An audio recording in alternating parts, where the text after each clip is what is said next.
संविधान दिवस के इस महोत्सव में सबसे पहले संविधान के स्वर्णकार बाबा साहेब डॉक्टर भीमराव अंबेडकर के चरणों में अपने श्रद्धा के सुमन अर्पित करते हुए 6 भाषाओं के ज्ञान के साथ 26 डिग्रियों के साथ जब वो शख्स भारत अपने देश लौट कर आता है तो कभी कल्पना भी नहीं की थी कि सर छुपाने के लिए एक छत जाति छुपा कर मिलेगी। जब अफसर बनकर बैठा तो कभी कल्पना नहीं की थी कि वहां का चपरासी पीने के लिए पानी नहीं देगा और फाइल भी अधीनस्थ होकर के फेंक कर देगा। लेकिन वो रुका नहीं, वो डिगा नहीं, वो हारा, वो जीता, वो परेशान हुआ, लेकिन मायूस नहीं हुआ। बिखर गया उसका परिवार, लेकिन वो इस भारत देश में पे बैक टू सोसाइटी के मिशन को लेकर अड़ा रहा, डिगा रहा और ये समझाने का काम कर दिया कि मैं आया हूं अपने बिखरे हुए समाज को इकट्ठा करने के लिए। और जब मौका मिला तो अपनी लेखनी से एक ऐसा दस्तावेज तैयार कर दिया कि वो व्यक्ति जिसने ताउम्र गैर बराबरी झेली, जिसने ताउम्र अपमान झेला, उसने एक दस्तावेज के माध्यम से, अपनी एक लेखनी के माध्यम से सबके लिए सम्मान और समानता लिख दी। लेकिन बड़ा दुख होता है और बहुत बड़ी विडंबना है कि why we are able to see doctor B R Ambedkar in only 2 frames. हम डॉक्टर बी आर अम्बेडकर को सिर्फ 2 फ्रेम्स में क्यों देखते हैं, सिर्फ 2 खांचों में उनके व्यक्तित्व को रेखांकित क्यों कर दिया गया है। यह सोची समझी चाल है। अगर आपने देखा होगा तो देखा होगा डॉक्टर बी आर अम्बेडकर को एक सूट बूट पहने संविधान की किताब को पकड़े हुए उस व्यक्ति को, या सिर्फ संविधान वेदता के रूप में, और या देखा होगा दलितों के नेता और आरक्षण वाले शख्स के रूप में।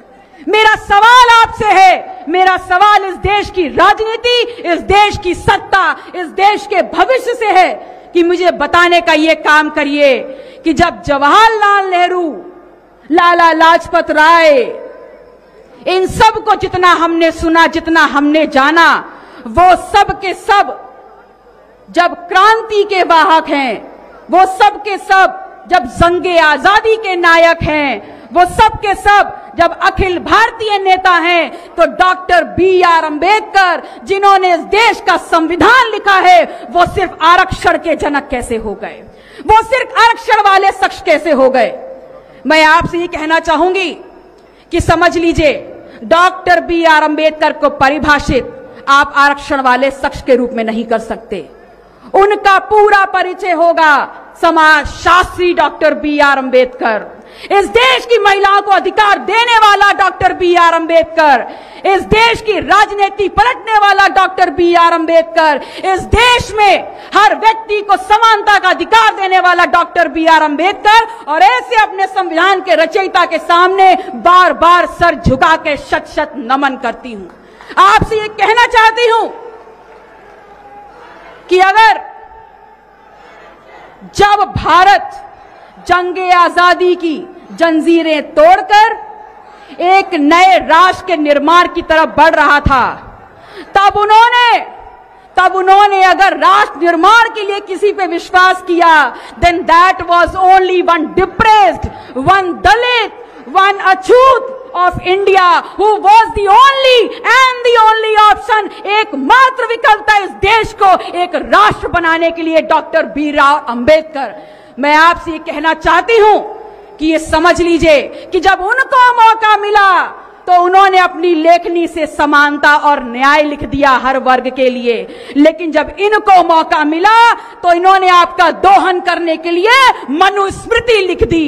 आज अगर डॉक्टर बी आर अम्बेडकर होते तो इस लोकतांत्रिक व्यवस्था का नाश होते देख आप लोगों से पूछते कि बताओ क्या करना चाहते हो। अगर आज वो होते तो पेरियार डॉक्टर लोहिया के साथ मजबूती से खड़े होकर के एक बहुजन एका खड़ी कर देते। अगर आज वो होते तो फूले को लेकर, सरदार पटेल को लेकर और डॉक्टर सोनेलाल पटेल की यात्रा को लेकर के इस देश के पिछड़े समाज से पूछते कि आप अपने देश को और अपने सपनों को कैसे देखते हैं। मैं आपसे अपनी बातों को समाप्त करते हुए सिर्फ इतना कहना चाहूंगी कि याद रखिएगा, ये लड़ाई 90 बनाम 10 की है। ये लड़ाई इस देश के कमेरा बनाम लुटेरा की है। और अगर हमारे संविधान के साथ खिलवाड़ किया तो खून की नदियां बहा देंगे। और अगर उसके प्रतिकार के लिए मुझे बागी बनना है तो मैं फक्र से कहूंगी कि मैं इस देश की बागी बेटी हूं। और आपसे ये कहना चाहूंगी कि जातिवार जनगणना नहीं होगी तो इस बार जनगणना नहीं होने देंगे। अगर आरक्षण से खिलवाड़ होगा तो विरोध हो जाएगा और मैं बागी बनकर मरना पसंद करूंगी। आप सभी आयोजक मंडल का, आप सभी लोगों का पुनः आभार व्यक्त करते हुए कि आप लोगों ने मुझे मौका दिया अपनी बात रखने का, अपनी वाणी को विराम देती हूं। जय भीम, जय संविधान। बहुत बहुत धन्यवाद।